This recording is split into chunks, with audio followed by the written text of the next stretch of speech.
The massive hegemony warship Eternal Dominion emerged from hyperspace at the edge of Sol system, its crystalline hull refracting starlight in impossible patterns.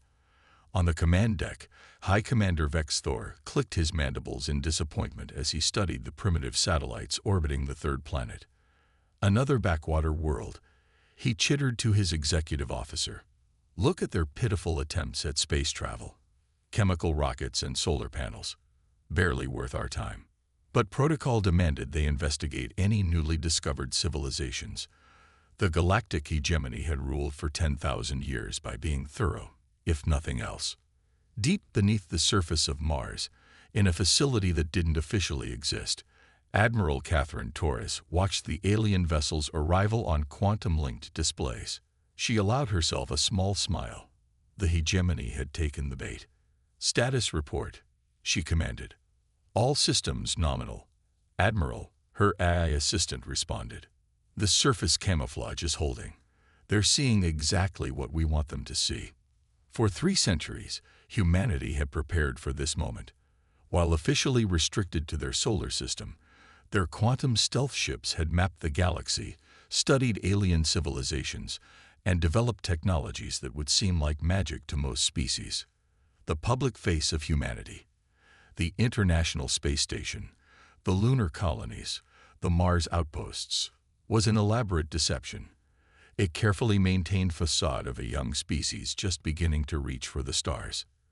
The truth was far different. Quantum computers that could outthink organic brains, ships that could manipulate gravity and spacetime itself, energy weapons that could reduce planets to ash. But humanity remembered its history, how often the arrogant and powerful had underestimated those they considered primitive. "They're launching a shuttle," reported Captain Marcus Singh from his monitoring station. "Looks like a standard hegemony first contact protocol." Torres nodded. "Just as our intelligence predicted. Maintain emission control. Let them see only what we want them to see." The hegemony shuttle descended through Earth's atmosphere, its sensors probing the planet below. In the United Nations Assembly Hall in New York, carefully chosen representatives waited to greet the aliens. Everything about the room, their clothes, even the visible technology was calculated to project an image of an emerging civilization. High Emissary Zarkax strode into the assembly hall, his ornate robes flowing behind him.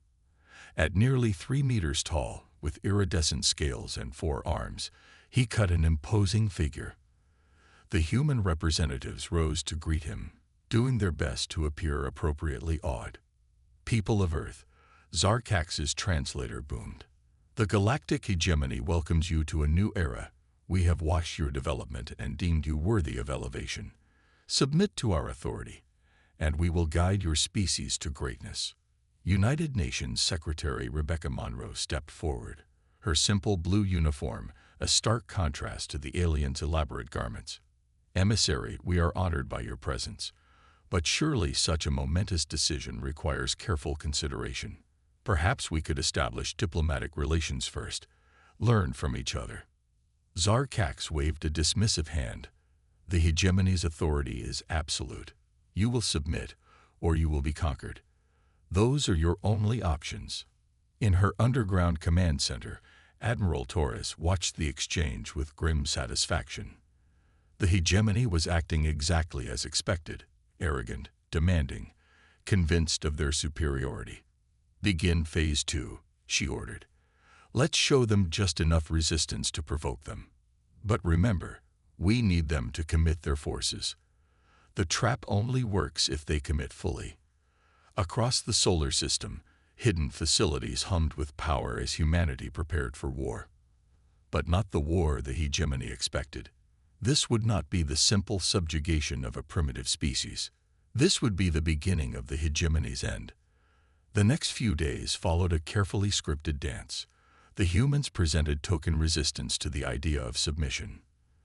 The hegemony made threats. Earth's leaders appeared to argue among themselves, giving the impression of a divided planet unable to unite even in the face of an alien threat. Finally, Secretary Monroe delivered humanity's official response to the hegemony demands. "We respectfully decline to submit. Earth will remain independent.